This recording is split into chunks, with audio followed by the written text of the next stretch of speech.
২১ জুলাই সোমবার দুপুর ঢাকার আকাশে তখন নিদারুণ বিষণ্ণতা। উত্তরার মাইলস্টোন স্কুল প্রাঙ্গণে শিশুদের কলকাকলিতে মুখরিত। ভবিষ্যতের স্বপ্নগুলো যেন ছোট ছোট পায়ে ছুটোছুটি করছে।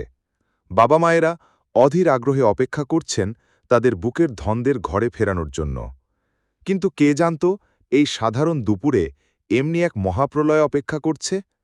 কে জানত আকাশে উড়তে থাকা একটি প্রশিক্ষণ বিমান শুধু লোহার দণ্ড নয়, তাতে লুকিয়ে আছে এক অটুট প্রতিজ্ঞা, এক অবিশ্বাস্য আত্মত্যাগ।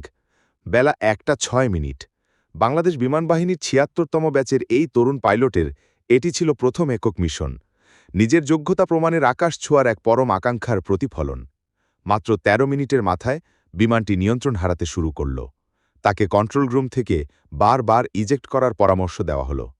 নিজেকে বাঁচানোর সুযোগ ছিল তার সামনেই, কিন্তু তৌকির তখন হয়তো ভাবছিলেন তার নিচে থাকা প্রাণগুলির কথা, স্কুলের শত শত শিশুর কথা। তিনি জানতেন প্যারাশুটে ইজেক্ট করলে বিমানটি সরাসরি আবাসিক এলাকায় বা স্কুল ভবনে আছড়ে পড়বে, ধ্বংসযজ্ঞ আরও বাড়বে।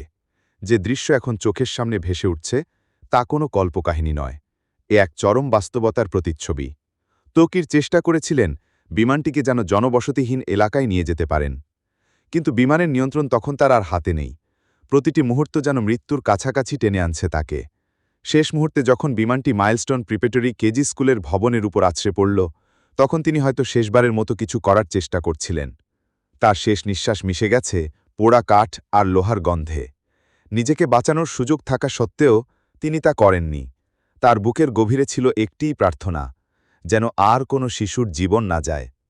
বিমান বিধ্বস্ত হওয়ার সাথে সাথে যেন পুরো উত্তরা জুড়ে নেমে এলো এক ভয়াবহ নীরবতা।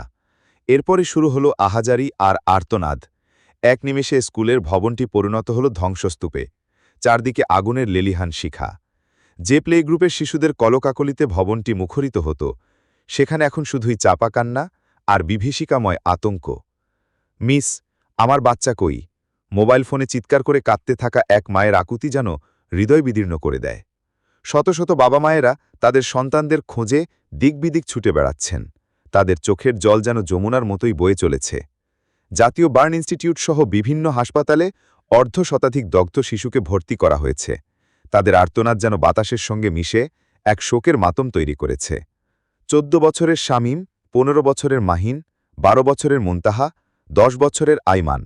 নামগুলো যেন শুধু সংখ্যা নয়, প্রতিটি নামেই লুকিয়ে আছে এক একটি পরিবারের দুঃস্বপ্ন, এক একটি মায়ের অশ্রু ভেজা ফোঁটা।